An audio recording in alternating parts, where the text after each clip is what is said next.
स्वागत है आपका अपने चैनल ब्यूटी थॉट्स पे। दोस्तों, आज की इस वीडियो में हम लोग भगवान ओशो के ध्यान के संबंध में जो उन्होंने अपने विचार बताए हैं उनके बारे में हम लोग डिटेल्स में डिस्कस करेंगे। इससे पहले यदि आप हमारे चैनल पे पहली बार विजिट कर रहे हैं तो चैनल को लाइक, सब्सक्राइब और दोस्तों के साथ शेयर करना ना भूलें। साथ ही नोटिफिकेशन बेल आइकन को भी ऑन कर लीजिएगा ताकि लेटेस्ट नोटिफिकेशन आपके पास मिलता रहे। चलिए वीडियो स्टार्ट करते हैं। देख लेते हैं कि ध्यान के संबंध में भगवान ओशो का क्या कहना है। उससे पहले हम थोड़ा इनके बारे में जान लेते हैं कि ये ओशो, इन्हें भगवान श्री रजनीश या ओशो रजनीश के नाम से भी जाना जाता है। ये भारतीय दार्शनिक, विचारक और रजनीश आंदोलन के प्रणेता थे। ऐसे इनके बारे में कुछ भी कहना सूर्य को दिए दिखाने के समान है। इन्होंने अपने विचार से मानव जीवन को सोच की एक नई रास्ता दिखलाया है। दोस्तों, भगवान ओशो के जो कुछ अनमोल विचार है, जैसे 10 अनमोल विचार, 5 अनमोल विचार, इनके बारे में एक अलग से 2 वीडियोज डिटेल्स में बताया गया है। आप चाहे तो जाकर देख सकते हैं, लिंक डिस्क्रिप्शन में मिल जाएगा। चलिए आज का वीडियो स्टार्ट करते हैं और आज की इस वीडियो में हम लोग जो मेन पॉइंट को फोकस करेंगे, जानेंगे ध्यान क्या है और इस संबंध में भगवान ओशो के दिए गए विचारों को भी समझेंगे। साथ ही इस संबंध में श्रीमद् भागवत गीता में क्या कहा गया है, इन सब को भी हम लोग जानेंगे। तो चलिए वीडियो स्टार्ट करते हैं। ध्यान क्या है तो बताया जरा कि जिस प्रकार पेट की भूख मिटाने के लिए भोजन जरूरी है, उसी प्रकार आत्मा की भूख का संबंध ध्यान से है, जिसकी मदद से आत्मा को परम पिता परमेश्वर से जोड़ सकते हैं। इस संबंध में भगवान ओशो ने कहा है कि ध्यान एक अवस्था की तरह है जो प्राकृतिक है एवं हमारे भीतर पहले से ही मौजूद है, जिसे पैदा नहीं करना है बल्कि इसे वापस पाना है और पुनर्निर्मित करना है। यानी यह कहा जा रहा है, जितने भी संत हो गए हैं, जितने भी विचारक हो गए हैं, जितने भी आप हमारे शास्त्र पढ़िए, जितने भी पुराण पढ़िए, उसमें ध्यान में ये कहा गया है कि आप सिर्फ आंख बंद करके बैठ जाना ध्यान नहीं है। या फिर ये बताया जा रहा है कि ध्यान उस अवस्था का नाम बताया गया है जहाँ पे आप क्या कर सकते हैं, आप अपने मन में जो स्थिति है उसको आप शून्य भाव की तरफ ले जा रहे हैं। सामान्यतः आप बैठे हैं और जब आप आपके माइंड में कोई भी विचार उत्पन्न नहीं हो रहा है तो उस अवस्था को कहीं नहीं कहीं का क्या नाम दिया गया, उसे ध्यान के नाम से दिया गया है। या आप सामान्यतः बैठकर किसी चीज को सोच रहे हैं, कहीं गुम हो जाते हैं, तो ये आपका मन उस वक्त क्या होता है, अशांत होता है। तो उस अवस्था को हम लोग, ये अशांत अवस्था, उसे अशांत अवस्था को ध्यान नहीं करते हैं, बल्कि ध्यान उसे कहते हैं जब आपका मन में जो है कोई भी विचार ना हो, यानी विचार की शून्यता हो, वही स्थिति क्या कहलाता है, ध्यान कहलाता है। तो वही बताया जा रहा है कि इस स्थिति में जितने भी संत विचारक हुए उनका भी मानना यही है कि मन की शून्य भाव अवस्था प्राप्त करना ही ध्यान कहलाता है। ओशो कहते हैं कि ध्यान सबसे बड़ा अभियान है जिस स्थिति में मनुष्य के पास ना कोई कार्य हो, ना कोई विचार हो एवं ना ही कोई भाव हो, बस आप हो और शून्य भाव हो। यानी ओशो का कहना है कि ध्यान एक ऐसा अभियान और एक बहुत आसान नहीं, ये बोलते हैं कि बहुत बड़ा अभियान है जिस स्थिति में आपको क्या करना होगा कि आपके पास कोई भी ना, आप सबसे अलग हो, जैसे एक रूम में अकेले कोने में हो। जैसे आप देख सकते हैं कि बुद्ध भगवान जो हैं वो इस तरीके से ध्यान अवस्था में लीन थे, जो बताया जा रहा है कि जिसे घोंघा सामान्यतः कहा जाता है, वो उनके सर पे आ गए थे। जैसे भगवान बुद्ध की मूर्ति को देखते होंगे तो उनके सर पे जो घुंघराले घुंघराले बाल है, ये घोंघा का है। जब वो क्या करते थे, ध्यान की अवस्था में थे, तो वो इतने ध्यान में मग्न हो गए थे कि उन्हें पता ही नहीं था कि वो उनके शरीर पे क्या हो रहा है, नहीं हो रहा है। तो उस अवस्था को बताया जा रहा है कि आपका विचार शून्य हो, ना तो कोई आपके पास है, ना कोई आपके पास विचार हो रहा है। तो इस स्थिति में जो आप लीन होते हैं, यही क्या है, ये आपका ध्यान है और ये एक बहुत बड़ा अभियान है। भगवान ओशो का कहना है कि प्रेम आपको ध्यानस्थ बनाता है यदि वह ठीक दिशा में हो। यानी बताया जा रहा है कि अगर आपको ईश्वर के प्रति प्रेम हो तो आप सामान्यतः बैठ रहे हैं, ध्यान में मग्न है, तो आप उस ईश्वर को याद करेंगे। तो उस स्थिति में एक जो अनुभूति मिलेगा, कहीं ना कहीं वो ईश्वर के प्रति आपके प्रेम को जगाएगा। साथ ही बताया जा रहा है कि ध्यान आपको प्रेमपूर्ण बना देता है, यानी वह ठीक दिशा में हो। तो यहाँ 2 शब्द है, प्रेम आपको ध्यानस्थ बनाते हैं, यानी प्रेम के माध्यम, यानी ईश्वर से प्रेम होगा तो आप उस चीज को लीन कीजिए। जैसे आप सामान्यतः किसी भी परेशानी में होते हैं तो कुछ भी आपको हो तो सामान्यतः आप आप किसी भगवान को जरूर याद करते हैं कि इस चीज़ को आप हमें दूर कीजिए, तो एक ध्यान में लेकर जाते हैं, विनती करते हैं। तो वही बताया जा रहा है कि प्रेम आपको ध्यानस्थ बनाता है, वही बताया जा रहा है कि ध्यान के माध्यम से आप प्रेम को भी कर लेते हैं, कि आपको लग रहा है कि ईश्वर के प्रति लगाव है, तो आप ध्यान के माध्यम से उन्हें पाने की प्रेरणा करते हैं और शून्य भाव अवस्था में जो है उस चीज़ को आप आगे बढ़ने की दिशा में ध्यानरत माध्यम से आप प्रेम को पाने की कोशिश करते हैं। ओशो के मुताबिक ध्यान चेतना की विशुद्ध अवस्था है जहाँ कोई विचार या विषय नहीं होता। हमारी चेतना आमतौर पर विचारों, विषयों और कामनाओं से घिरी रहती हैं। ध्यान करने से हमारी चेतना शुद्ध होती है।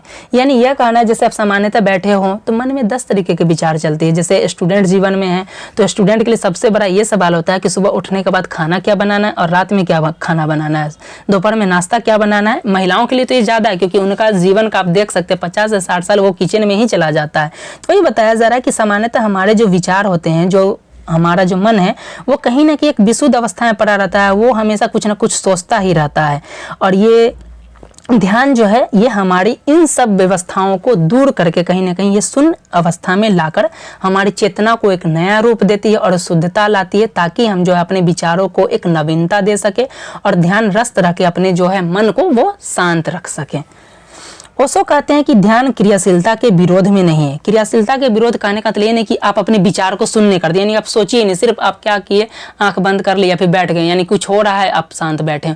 तो ये ध्यान नहीं, ये बताया जा रहा है कि ध्यान इसके विरोध में नहीं है, बल्कि यह बताता है कि यह बस आपको जीवन को एक नया तरीका सिखाता है कि सामान्यतः आप इसके माध्यम से भी आप अपने जीवन को एक नया रास्ता दे सकते हैं। इस संबंध में भगवान बुद्ध का कहना है कि ध्यान एक ऐसी विद्या है जिसकी मदद से हम नकारात्मक विचारों को दूर कर सकते हैं, मन को शांत कर सकते हैं, लेकिन ध्यान करना इतना सहज नहीं है। इसके लिए लंबे समय तक ध्यान का अभ्यास करना होगा। यानी इस चीज में भगवान बुद्ध यही कह रहे हैं कि ध्यान जो है ये क्या है, तो हमें जितने भी हमारे कभी कभी नेगेटिव थॉट्स आते हैं, इन सब विचारों को क्या करता है, दूर करके हमारे मन को जो है एक पॉजिटिविटी, मन को शांत करने का ये देता है। लेकिन ये ध्यान बहुत आसान नहीं, ये बोल रहे हैं कि ध्यान करना इतना सहज नहीं कि आप बैठ गए, आंख बंद करके आप अपने सारे विचारों को शून्य कर दिए, ऐसा नहीं है।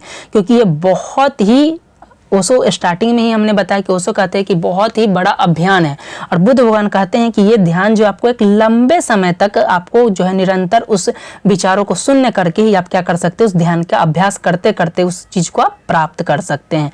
इसी वजह से तो हमने कहा कि जब बुद्ध भगवान ध्यान में लीन थे तो उन्हें पता ही नहीं था कि उनके शरीर पे क्या आ रहा है और क्या नहीं आ रहा है। श्रीमद् भगवद गीता के 6ठे अध्याय में जो है ध्यान योग का वर्णन है। जैसे श्रीमद् भगवद गीता में कर्म योग का वर्णन है, ज्ञान योग का वर्णन है, उसी तरीके से ध्यान योग का वर्णन और किसमें, ये 6ठे अध्याय में। और इसमें जो भगवान श्री कृष्ण जो है इसमें ध्यान योग के बारे में बहुत ही डिटेल्स में बताए हैं। इसका एक अलग से वीडियो हम लोग डिस्कस कर लेंगे। और से भी जो श्रीमद् भगवद गीता में जो है कर्म के बारे में क्या है उसको हमने ऑलरेडी डिस्कस कर रखा है। एक अलग से वीडियो आएगा जहाँ पे हम लोग देखेंगे कि ध्यान योग क्या है, ये श्रीमद् भगवद गीता में क्या बतलाया गया है। तो बताया जा रहा है कि श्रीमद् भगवद गीता के 6ठे अध्याय में ध्यान योग के बारे में बताया गया है। इस अध्याय में भगवान श्री कृष्ण ध्यान योग का अभ्यास करने का तरीका बताते हैं। भगवान श्री कृष्ण के अनुसार मन को अभ्यास और वैराग्य से नियंत्रित किया जा सकता है। यानी आप निरंतर अभ्यास करके जो है आपका जो मन में भटकाव आ रहा है उस चीज को आप क्या कर सकते हैं, नियंत्रित कर सकते हैं। मन जहां भी और जब भी भटकता है उसे आत्मा के नियंत्रण में वापस लाना चाहिए। और यह कैसे होगा, तो यह ध्यान के द्वारा ही संभव है। नेक्स्ट देखते हैं, श्रीमद् भगवद गीता में भी कहा गया है कि ध्यान एक योग क्रिया है, विद्या है, तकनीक है, आत्म अनुशासन की युक्ति है, जिसका उद्देश्य एकाग्रता, तनावहीनता, मानसिक स्थिरता व संतुलन, धैर्य और सहन शक्ति प्राप्त करना है। तो यहाँ पे ये भी बताया गया हमारे जो श्रीमद् भगवद गीता में, सिर्फ ये नहीं बताया गया कि ध्यान क्या, ध्यान कैसे करना, ये भी बताया गया, और ध्यान से क्या लाभ होगा इस चीज के बारे में भी बताया गया। ऐसे आगे हम लोग डिस्कस करेंगे कि ध्यान से क्या लाभ होता है, उस चीज को भी हम लोग जानेंगे। तो यहाँ पे बताया गया कि ध्यान एक योग्य क्रिया है जिसके माध्यम से क्या लाभ होता है, तो आप एकाग्रता यानी कि आपका जो मन विचलित होता रहता है, एक साथ जो विचारों का प्रवाह चलते रहता है, उसको चीज़ को आप एकाग्र कर सकते हैं। साथ ही आप में जो टेंशन्स होता है, हर स्थिति में आप कोई कुछ आजकल जो इतना माहौल जो दहशतगर्द का आप देख सकते हैं, हर लोग कुछ ना कुछ डिप्रेशन में जूझ रहे हैं। पहले ऐसा बोला जाता कि इंडिया एक ऐसा देश है जहाँ पर डिप्रेशन था ही नहीं, लेकिन आज देख सकते हैं यहाँ से जितने भी रिपोर्ट आते हैं 80+ लोग जो है डिप्रेशन से ग्रसित है। तो यही चीज़ें बताने के कारण कि ध्यान के माध्यम से क्या कर सकते हैं, आप इस चीज़ से बच सकते हैं। साथ ही आपको मानसिक स्थिरता मिलेगा, मन में स्थिरता आएगा, और साथ ही आप क्या कर सकते हैं, आप में पेशेंस आएगा, और साथ में किसी चीज़ को आप सहन शक्ति को प्राप्त कर सकते हैं। ध्यान अपने अंतर चेतना में ही रमन करने और अपनी अंतर चेतना को विकसित करने का एवं बाहरी विकारों से मुक्त होकर मन की निर्मलता प्राप्त करने का उपक्रम है। ओशो कहते हैं कि ध्यान एक प्रकार की दवा है, इसका उपयोग केवल कुछ समय के लिए है। एक बार जब तुम उसका हुनर सीख जाते हो तो तुम्हें किसी खास ध्यान को करने की ज़रूरत नहीं है। फिर ध्यान को तुम्हें अपने संपूर्ण जीवन में फैलाना होता है।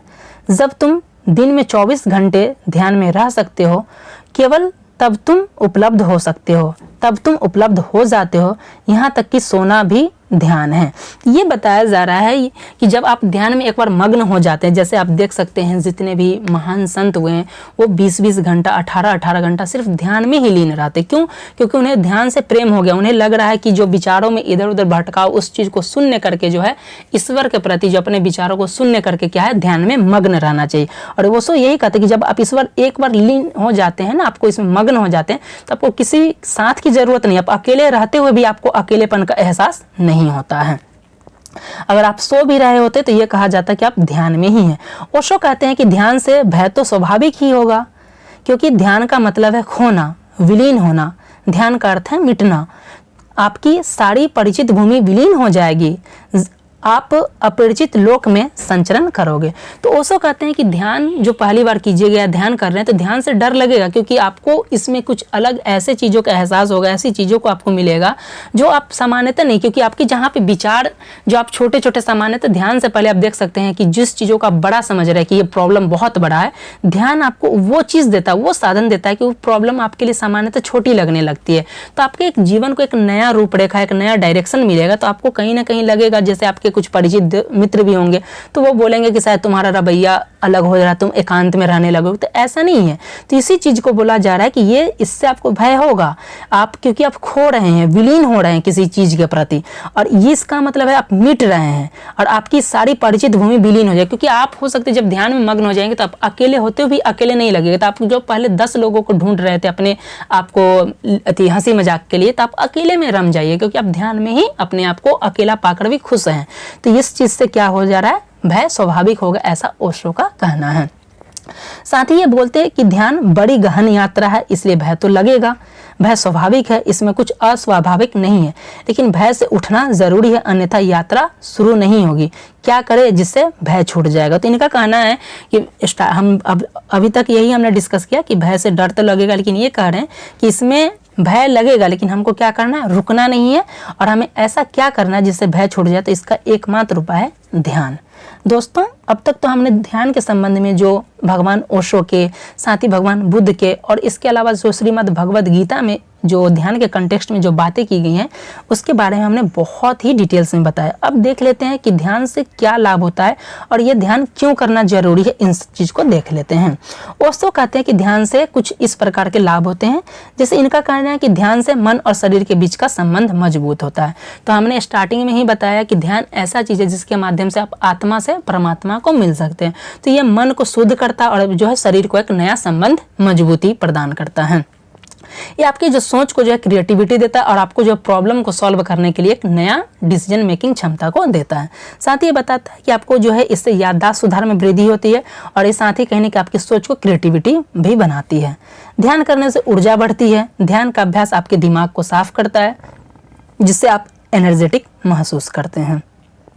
ध्यान करने से आपको जो टेंशन है, अवसाद में जो रहते हैं, डिप्रेशन में रहते हैं, इन सब चीज़ों से आराम मिलता है। यह शरीर में प्राण के स्तर को बढ़ाता है, और आयुर्वेद के मुताबिक जैसे प्राण का स्तर बढ़ता है वैसे ही बेचैनी कम होने लगती है। इससे ध्यान प्रबंधन, दर्द प्रबंधन में भी राहत होती है। इससे कहीं ना कहीं हमारे इम्यूनिटी पावर को भी मजबूती मिलेगा। अब आपको लग रहा होगा कि इससे इम्यूनिटी पावर कैसे होगा, या फिर हंसी मजाक जैसी बातें लग रही। अब देख सकते हैं जितने भी हमारे महान संत हो गए हैं, ऋषि मुनि हो गए, वो सिर्फ ध्यान में लीन रहते हैं। और उनकी उम्र को देखिएगा, वो आपके तरफ प्रोटीन शेक नहीं पीते रहते हैं या फिर जूस नहीं पीते रहते हैं, लेकिन वो क्या करते हैं, सिर्फ ध्यान में रत रहते हैं। और आप देख सकते हैं कि सामान्यतः वो इम्यून सिस्टम भी उनका बेहतर होता है। और देख सकते हैं कोई कोई ऐसे हैं जो 100 वर्ष क्या बहुत से लंबे समय तक वो जिए हैं। तो इसी चीज़ बताया जा रहा है कि इससे कहीं ना कहीं आपके इम्यूनिटी सिस्टम को मजबूती मिलता है। यह मन शांत होता है, तो हमने बहुत बार डिस्कस कर लिया। पॉजिटिविटी भी आती है। ध्यान से जो भी अनावश्यक चिंताएं हैं और जो टेंशन है वो दूर होता है। और 10वां इसका पॉइंट है कि ध्यान से चेतना को विशुद्ध होता है, यानी ध्यान से अस्तित्व और चेतना को बढ़ाया जा सकता है। तो हमने देख लिया कि ध्यान से 10 लाभ होते हैं। अब तो बताइए दोस्तों, कैसा लगा आज का वीडियो। उम्मीद करता हूं कि आपको ये पसंद आया होगा। यदि आप चैनल पे पहली बार विजिट कर रहे हैं तो इसी प्रकार के और भी मोटिवेशनल स्टोरीज के लिए, लाइफ लेसन के लिए, सुंदर विचार के लिए, जितने भी पुराण हैं, जितने भी हमारे दार्शनिक हो गए हैं, संत हो गए हैं, जितने भी पुराण हैं, उनके विचारों को जानने के लिए चैनल को लाइक, सब्सक्राइब और दोस्तों के साथ शेयर करना ना भूलें। मिलते हैं नेक्स्ट वीडियो के साथ, तब तक के लिए धन्यवाद।